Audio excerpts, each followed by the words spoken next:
在一个森林里，有一群动物每天都在勤奋的工作，它们各司其职，维持着森林的和谐与秩序。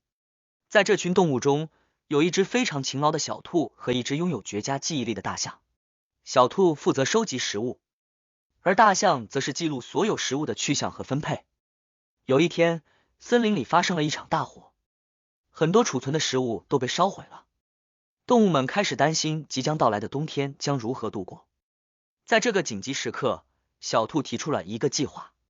他决定带领大象去寻找一片从未有动物踏足的地方，据说那里有丰富的食物资源。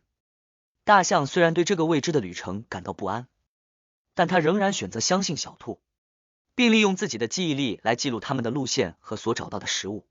经过长时间的探索，他们终于找到了那片神秘的土地，那里果然有着丰富的食物。他们开始收集食物，并且记录下所有的资讯。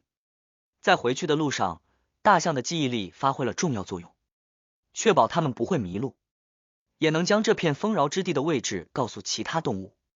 这次经历教会了森林中的动物们一个重要的道理：在职场中，团队合作和互相信任是非常重要的。